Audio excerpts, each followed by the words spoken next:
یہ تمہارے کپڑے میری الماری میں کیا کر رہے ہیں؟ وہ جیسے کمرے میں داخل ہوئی، غضنفی اس پہ برس پڑا۔ ایمان نے دیکھا کہ بیڈ پہ اس کے کپڑوں کا ڈھیر پڑا ہے، یعنی وقت آ گیا جس کا وہ انتظار کر رہی تھی۔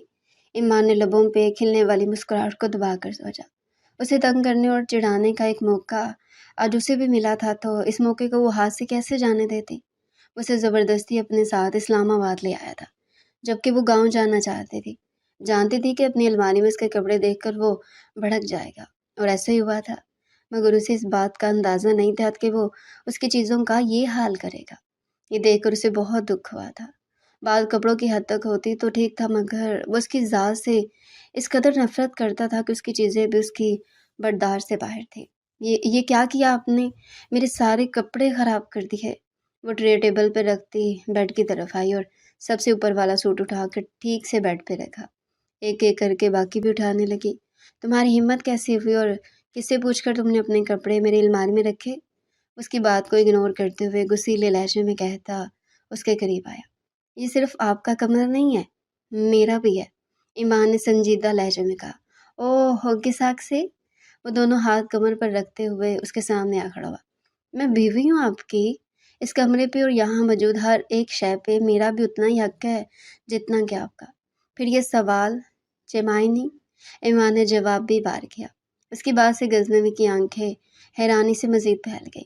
آہا، بیوی ہو میری؟ محترمہ بیوی صاحبہ، بیوی ہونے کے کون سے فرائض آپ نے نبھائے ہیں؟ اس کی آنکھوں میں جھانکتا معنی کے سوال کر گیا۔ ایمان نے اس کی آنکھوں میں دیکھتے سوال کا مفہوم جان کر نظریں پھیر لیں۔ یوں نظر پھیر لینے سے میرے سوال کا جواب نہیں مل جائے گا۔ بتانا پسند کریں گے کہ کون سے فرائض پورے کیے ہیں آپ نے میرے؟ غضنفی نے اپنے اور اس کے درمیان موجود فاصلے کو مزید کم۔ تھوڑی دیر پہلے وہ بے خوف ہو کر اس سے بات کر رہی تھی، مگر اب اسے اس طرح سوال و جواب کرتا دیکھ کر وہ کنفیوز ہو گئی۔ آپ کا ہر کام میں کرتی ہوں۔ اور کیسا ہوتا ہے بیوی کا فرض؟ آپ کی ہر بات برداشت کرتی ہوں خاموشی سے، آپ کی ہر جلی کٹی سنتی ہوں، آپ کی لاپرواہی چپ چاپ سہتی ہوں، جو کہتے ہیں مانتی اور کرتی ہوں، کبھی آپ کے رویے کی شکایت نہیں کی۔ اور کیا کروں؟ اور کیا آپ نے اب تک بیوی کے فرائض پورے کیے ہیں جو مجھ سے یہ سوال کر رہے ہیں؟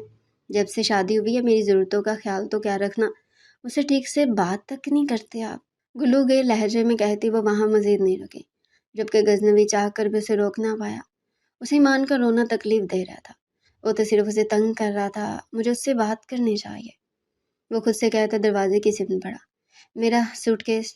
اس سے پہلے کو کمرے سے باہر نکلتا ایمان تیزی سے کمرے میں داخل ہوئی اور اپنا سوٹ کیس اٹھانے کے لیے آگے بڑھی، جو الماری کے سائڈ پر دیوار کے ساتھ رکھا ہوا تھا۔ غضنفی وہی کھڑا اس کے چہرے کے تاثرات دیکھ رہا تھا۔ ایمان نے سوٹ کیس اٹھایا اور جس تیزی سے کمرے میں آئی تھی اسی تیزی سے واپس چلی گئی۔ غضنفی اس کے پیچھے آیا تھا۔ یہ کیا کر رہی ہو؟ ایمان کو سوٹ کیس میں اپنے کپڑے رکھتے دیکھ کر غضنفی نے قریب آتے ہوئے پوچھا۔ میں گاؤں جانا چاہتی ہوں، آپ مجھے گل خان کاکا کے ساتھ گاؤں بھجوا دیں، سادہ سے لہجے میں کہتی وہ کپڑے سوٹ کیس میں تقریباً پٹک ہی رہی تھی۔ کیوں؟ جب میں نے کہا تھا کہ 2 ہفتے ویٹ کرو میں لے جاؤں گا تو پھر؟ غضنفی نے اسے بغور دیکھا۔ وہ گلابی رنگ کی پھولدار قمیض اور سفید شلوار قمیض پر سفید دوپٹہ سلیقے سے اڑے ہوئے تھی۔ چہرے پہ کچھ دیر پہلے دکھنے والی مسکراہٹ کی جگہ اب سنجیدگی لے چکی تھی۔ مجھے نہیں جانا آپ کے ساتھ، آپ اپنا کام مکمل کیجیے، میں چلی جاؤں گی۔ سارے کپڑے سوٹ کیس میں اڈستی اس نے بیگ کی زپ بند کی۔ ٹھیک ہے، ابھی تو وقت نہیں ہے اور نہ ہی رات کا سفر مناسب، کل صبح گل خان کاکا لے جائے گا تمہیں، ابھی مجھے بھوک لگے، تم کھانا گرم کرو، میں وہیں آ رہا ہوں۔ غضنفی نے نرمی سے کہتے ہوئے سوٹ کیس اٹھا کر وہیں ایک طرف رکھ دیا۔ ایمان نے وال کلاک پر نظر ڈالی اور خاموشی سے کمرے سے نکل گئی۔ کھانا تو تقریباً گرم تھا، مگر پھر بھی اس نے دھیمی آنچ پہ گرم ہونے کے لیے رکھ دیا۔ اسی دوران ڈائننگ ٹیبل پر برتن رکھے اور فریج سے ٹھنڈے پانی کی بوتل اور رائتا نکال کر ٹیبل پر رکھا۔ پتہ نہیں وہ کیوں اس قدر غصے میں ہو گئی تھی، حالانکہ تنگ کرنے کا پلان تو اس کا تھا۔ جب وہ جانتی تھی کہ وہ بھڑک جائے گا تو پھر اتنا دکھ کیوں ہوا تھا؟ شاید میں دل ہی دل میں شخص سے نرمی کا سلوک چاہتی تھی، اس کی نظروں میں اپنی اہمیت ڈھونڈنا چاہتی تھی۔ یہ سوچ کر اسے بہت دکھ ہو رہا تھا کہ جب وہ اپنی الماری میں اس کے کپڑے تک برداشت نہیں کر رہا تھا تو اپنے گھر میں اس کا وجود کیسے برداشت کر رہا ہوگا؟ کھانا ملے گا بھی یا نہیں؟ غضنفی کی آواز نے اسے چنگا دیا۔ تو اپنے خیالوں میں اتنی گم تھی کہ اس کے آنے کا علم ہی نہ ہو سکا۔